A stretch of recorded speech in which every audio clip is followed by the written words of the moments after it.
On the morning of April 21st, 2016, a man walks up to the front door of one of Minnesota's landmark sites, Paisley Park, the home of Prince. His name is Andrew Kornfeld, and he's the son of a prominent rehab therapist in California, on his way to treat Prince. Andrew Kornfeld is put on a red-eye from California to the Twin Cities. He wants to talk to Prince and see if he can convince Prince to get clean off the opiates that he seems to be on. But even as Kornfeld waits inside Paisley Park to meet Prince, in an almost Shakespearean tragedy, the 57-year-old superstar's dead body is found on the floor next to an elevator. That's the thing that breaks your heart. Prince almost got the help he needed, but he didn't.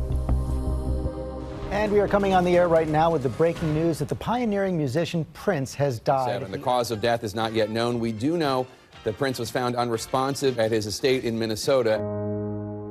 The stunning news of Prince's untimely death hits the public like a tsunami. Seismic shockwaves of grief and disbelief wash over the legendary performer's legion of fans all over the world. How did you feel when you heard the news today? Devastated. It was just horrifying. You're talking about the most talented pop musician of his era. A guy who had the most astonishing assortment of talents that we've ever seen. That talent on full display during this iconic performance at the Rock and Roll Hall of Fame. So many people danced, fell in love, had the greatest nights of their lives watching Prince perform. The idea that he would succumb to the same thing that had taken so many other artists, that was shocking. That deep sorrow and concern over what caused his death, Nice to meet you. Nice to meet you, Thank too. you. Thank you for this. even more profound among his close family and friends. I just couldn't believe it happened, to tell you the truth. In a rare interview, Prince's half-sister Sharon Nelson agreed to sit down with 2020. Did you teach him some music? Oh, no. You don't teach the teacher the music. To talk about her precocious musical sibling. He played the piano when he was 5. My dad would say, "Boy, stop pounding on those keys." That's the way oh, no. He went on ahead and played the piano. This is a gift, Bob. Not many are born with it, but God blessed him with that gift. Sharon says her half-brother's sudden death was a complete mystery to his family. He said something at the last party he gave. He said, "Don't pray for me yet. I'm all right." And 1 day or 2 days later, he was dead. To get to the bottom of that mystery, police go through every room of the once off-limits estate, and they find bottles filled with pills bearing that stamp, Watson 853. Remember, those were the same opioid pills he had with him during that overdose crisis in Moline. We had a lot of pills that were scattered around, and the Watson 853 is stamped on these pills. And so Watson 853 can be a legitimate pain reliever, similar to Vicodin. But then a huge shock. The coroner's report comes out and reveals that, in fact, Prince did die from an overdose, but the culprit was something that took everyone by surprise, a drug called fentanyl. What was your reaction when you realized that it was fentanyl? Well, I looked it up. I had to go Google it. What is this drug? What is it? I had no idea.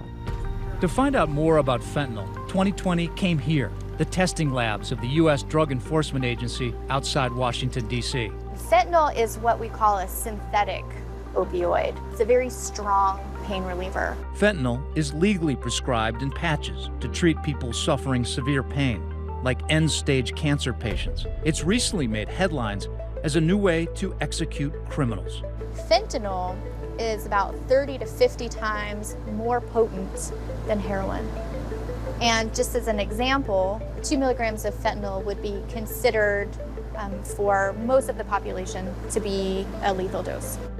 But that begs the question, how in the world did Prince obtain this incredibly powerful drug? The startling answer came after investigators tested a sampling of those pills confiscated at Paisley Park. It was revealed that they were not legitimate prescription painkillers at all. They're actually counterfeits, laced with fentanyl instead of the real ingredient. That Watson 853 imprint, a complete fake. It looks the same as a regular pill. And see, that's the danger, because you don't know what you're getting. You're getting a potential death pill. It can kill you. He wouldn't have taken a pill like that at all had he known. But if you're taking it for pain, then you think you're going to get healed, and you're not. You're going to die first. And it's not just Prince. Many other unsuspecting Americans have fallen prey to black market counterfeit pills containing fentanyl instead of the actual ingredient. Everything from fake painkiller pills like oxycodone and Percocet to Xanax, an anti-anxiety med taken by millions. There's so many people that are dying of this thing. Whatever it may be, they're putting it out there. A tragic case involving counterfeit Xanax unfolded near the beautiful seaside town of Santa Cruz, California. Here, Tosh Ackerman grew up an all-American boy with a passion for Little League baseball. Tosh was just a great person, very kind-hearted, very genuine. In October 2015, a friend gave 29-year-old Tosh a Xanax pill after he said he was having trouble sleeping. This was his room. The next morning, his mother, Carrie, says Tosh was found unresponsive in his bedroom. And they tried everything they could to revive him, but it was way too late. It was way too late. It seemed so surreal for the longest time. It still does sometimes. It's just, how can it be that he's gone and that I have to live, the rest of my life without him? An autopsy revealed that just like Prince, Tosh had died of a massive fentanyl overdose. That Xanax pill, another one of those fake pills laced with fentanyl. It was so toxic that Tosh died despite taking less than half of the pill. It's Russian roulette. You have no idea if this pill is one of those or not. He did not plan to die that night. He had his whole life ahead of him and wanted more. That friend who gave Tosh the counterfeit Xanax was arrested after trying to dump the pills by the side of a road. He pleaded guilty and was sentenced to a year in prison. But what remains unknown, where those poison pills came from, and more importantly, who made them. You're furious, the ones that actually manufacture yes, these pills. Yes, it's greed, just out and out greed. Those are the people that need to be held accountable. You're poisoning people, is ultimately what you're doing. It's the same mystery tormenting Prince's family. More than 2 years after Prince's death, authorities still haven't been able to track where his deadly fake pills came from. Do you have any idea where these pills came from? None whatsoever. They don't care who lives or dies.